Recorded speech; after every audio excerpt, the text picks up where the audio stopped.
तो आज हम अध्ययन करेंगे मुगल सम्राट हुमायूं।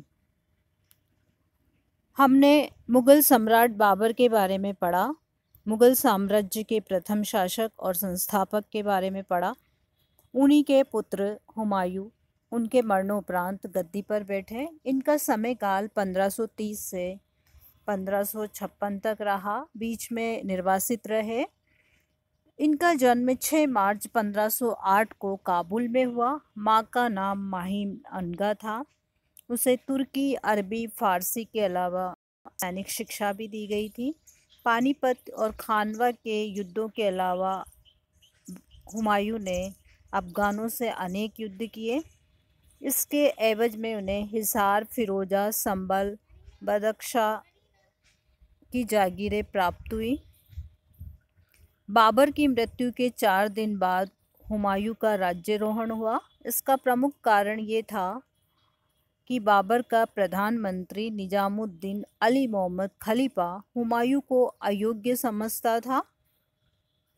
वो बाबर के बहनोई मेहंदी ख्वाजा को गद्दी पर बिठाना चाहता था, परंतु बाद में उसके इन शब्दों को सुनने पर, यदि मैं सम्राट बन गया तो बादशाह के रूप में मेरा पहला कर्तव्य इस जैसे विश्वासघाती की खाल खिंचवाना होगा। खलीफा ने अपना जीवन खतरे में समझकर इस विचार को त्याग दिया और हुमायूं 30 दिसंबर 1530 को बिना किसी विरोध के आगरे की गद्दी पर बैठा।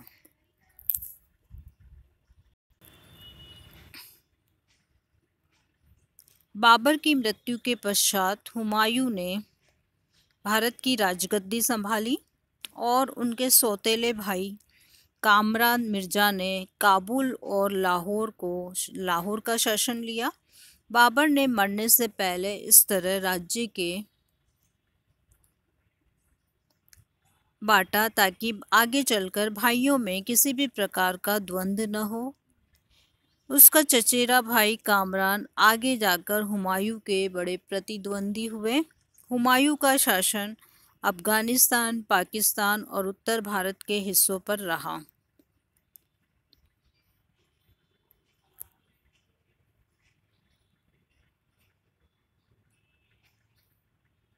बच्चों, अब हम देखेंगे हुमायूं की प्रारंभिक कठिनाइयाँ क्या क्या थीं। हुमायूं विचित्र संयोग वाला व्यक्ति था। हुमायूं का अर्थ होता है भाग्यशाली, परंतु मुगल सम्राटों में वो सर्वाधिक अभागा रहा। जब वो सिंहासन पर बैठा, उसके लिए सिंहासन फूलों का ताज न होकर कांटों की सेज था। दुर्भाग्य से हुमायूं के स्वयं के चरित्र में अनेक दोष होने के कारण वो समस्याओं पर काबू पाने की अपेक्षा स्वयं ही नवीन कठिनाइयां उत्पन्न करता रहा। लैनपूल इतिहासकार लैनपूल लिखते हैं कि हुमायूं का सबसे बड़ा शत्रु वो स्वयं था। फिर भी वो संभला नहीं और उसने कदम कदम पर अपनी विजयों को संगठित करने तथा शत्रु को पूर्ण रूप से पराजित करने की बजाय ज़्यादातर समय रंगरैलियों में व्यतीत किया, जिससे जीवन भर ठोकरें खानी पड़ी। लैनपुल ने ठीक ही लिखा, हुमायूं जीवन भर लड़खड़ाता रहा और लड़खड़ाते हुए इस दुनिया से कूच कर गया। हुमायूं की कठिनाइयों को हम 3 भागों में बांटेंगे। पहले आंतरिक कठिनाइयाँ, फिर बाह्य कठिनाइयाँ और फिर उसकी चारित्रिक दुर्बलताएं क्या की। आंतरिक कठिनाइयाँ जो उसे विरासत में मिली थी, बाह्य कठिनाइयाँ जो उसके चारों तरफ उपस्थित थी और उसकी खुद की स्वयं की दुर्बलताएं। आंतरिक कठिनाइयों में सबसे पहले हम देखेंगे असंगठित या विश्रंखलित साम्राज्य। बाबर ने हुमायूं के लिए एक विशाल साम्राज्य छोड़ा, जिसकी सीमाएं मध्य एशिया में आक्सस नदी से लेकर भारत में बिहार तक और उत्तर में हिमालय से दक्षिण में मालवा और बुंदेलखंड तक थी। वो इस विशाल साम्राज्य की जड़ों को मजबूत नहीं कर सका। साम्राज्य को अपने अमीरों और सरदारों में बांट दिया। जो सैनिक शक्ति पर टिका हुआ था। इस प्रकार की व्यवस्था साम्राज्य की जड़ों को मजबूत करने और भारतीयों का विश्वास व सहयोग प्राप्त करने के लिए पर्याप्त नहीं थी। शांति काल में इसे बनाए रखना अत्यंत कठिन था। अनेक दूरस्थ प्रांतों में तो मुगल साम्राज्य केवल नाम मात्र का था। रशबुक्र विलियम लिखते हैं कि बाबर ने अपने पुत्र के लिए ऐसा साम्राज्य छोड़ा जो केवल युद्ध के समय संगठित रखा जा सकता था और शांति के लिए नितांत दुर्बल, रचनाविहीन और निराधार था।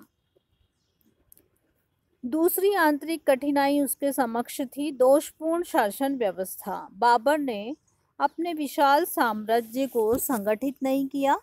उसने अपनी आत्मकथा में लिखा, मुझे योग्य व्यक्तियों को परगनों में भेजकर शासन प्रबंध व्यवस्थित करने का अवसर प्राप्त नहीं हुआ। इसके अलावा उसने शासन प्रबंध की योग्यता का भी अभाव था। उसके द्वारा संपूर्ण साम्राज्य जागीरों में बांट दिया गया और वहां नियुक्त किए गए गवर्नर एक निश्चित भाग केंद्र को देते थे। लगातार युद्धों के कारण जनता भयभीत और बाबर भारतीय जनता के हृदय को जीतने में असमर्थ रहा। प्रांतों का प्रबंध ढीला और सैनिक जागीरों की व्यवस्था से बड़े बड़े सरदार शक्तिशाली हो गए थे जो हुमायूं के आदेश को मानने के लिए तैयार नहीं थे। तीसरी उसकी कठिनाई थी रिक्त राजकोष। बाबर ने पानीपत के युद्ध के बाद भारी पैसा बहाया। इब्राहिम लोदी के प्राप्त कोष से अपने पुत्रों और अमीरों को बड़ी बड़ी धनराशियां दी। यही नहीं, खुरासान, समरकंद, काशगर के अपने संबंधियों को भी उसने उपहार दिए। हेरात, मक्का, मदीना के साधुओं को भी भेंटें दी। काबुल और बदख्शां में हर व्यक्ति को एक एक चांदी का सिक्का इनाम में दिया। बाबरनामा में बाबर ने लिखा है, 1529 ईस्वी तक सिकंदर और इब्राहिम लोदी का कोष समाप्त व उच्च अधिकारियों पर 30% कर लगाना पड़ा। रशबुक्र विलियम लिखते हैं कि हुमायूं की कठिनाइयों में उसकी आर्थिक अवस्था का बहुत बड़ा हाथ था।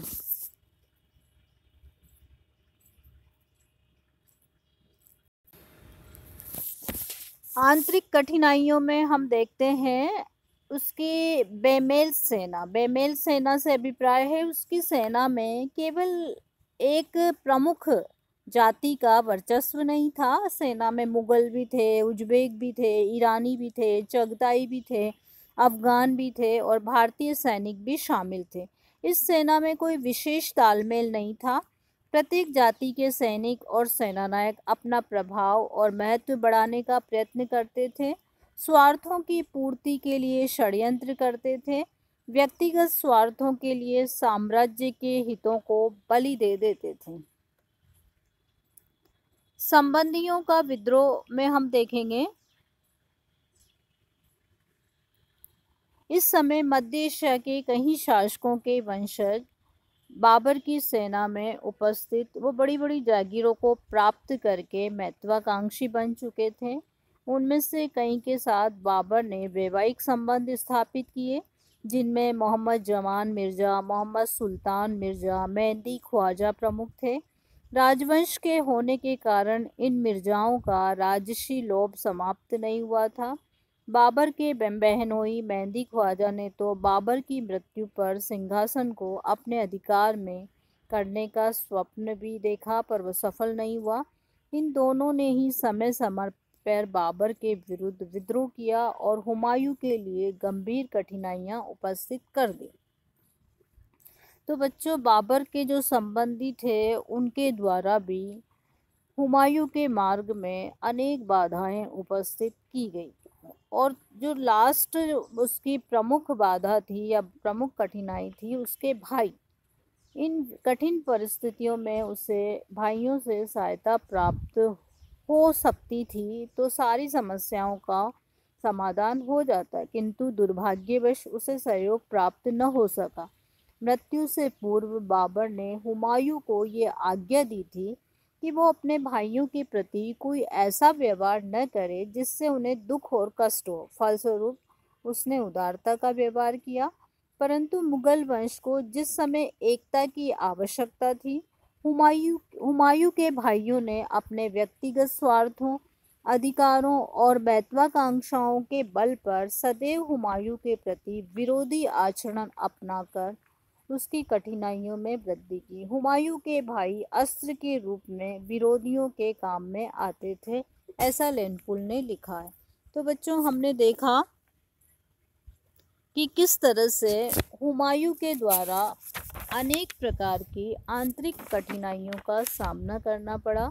हुमायूं, जैसा कि नाम से स्पष्ट है, इसका शाब्दिक अर्थ होता है भाग्यशाली, लेकिन वो भाग्यशाली सिद्ध नहीं हुआ। जैसा कि लेनपुल ने लिखा कि वो जीवन भर लड़खड़ाता रहा और लड़खड़ाते हुए ही इस दुनिया से विदा हो गया। उसकी सबसे पहली जो कठिनाई थी वो है उसका विशाल साम्राज्य जो विश्रंखलित था, अस्त व्यस्त था, असंगठित था। दूसरा कारण, अब अस्त व्यस्त साम्राज्य को शासन व्यवस्था दोषपूर्ण थी। शासन प्रबंध की योग्यता बाबर में नहीं थी। उसने संपूर्ण प्रदेशों को जागीरों में तब्दील कर दिया था। इतना होते हुए भी यदि राजकोष परिपूर्ण होता तो समस्याओं का समाधान हो सकता था। बाबर ने अपने जीवन काल में अनेक पानी की तरह पैसा बहाया और काफ़ी लोगों को खैरात में सोने के और चांदी के सिक्के दिए। यहाँ तक कि उसने हेरात, मक्का, मदीना, खुरासान, समरकंद, काबुल में भी सोने के सिक्के बंटवाने के लिए, चांदी के सिक्के बंटवाने के लिए भेजे थे। बाबर की जो सेना थी उसमें अनेक जातियों के लोग शामिल थे, जिनमें कोई तालमेल का प्रश्न ही उत्पन्न नहीं होता था। इसके अलावा बाबर के जो संबंधी थे उन्होंने भी हुमायूं के मार्ग में अनेक रोड़े उत्पन्न किए, और जो अंतिम रोड़ा था हुमायूं के स्वयं के भाई, जिन्होंने बाबर ने हुमायूं से कहा था मरने से पूर्व कि अपने भाइयों के साथ अच्छा व्यवहार करना। हुमायूं ने पिता की बात पर अमल किया, लेकिन भाइयों ने उसके मार्ग में हमेशा ही कांटे बोने का प्रयास किया। तो बच्चों, आज हमने देखा कि किस तरह हुमायूं की आंतरिक कठिनाइयाँ रही। अब हम देखेंगे उसकी बाह्य कठिनाइयाँ। तो बाह्य कठिनाइयों में अफगानों का प्रतिद्वंदी होना, गुजरात और बंगाल का विरोधी रुख, और हुमायूं की स्वयं की चारित्रिक दुर्बलताएं रही, जैसे आलस्य, उत्तरदायित्वहीनता, अंधविश्वासी, शत्रु की शक्ति का सही मूल्यांकन न करना, चारित्रिक बल और निर्णय शक्ति का अभाव। इस तरह से बच्चों, हुमायूं के समक्ष अनेक कठिनाइयां थीं,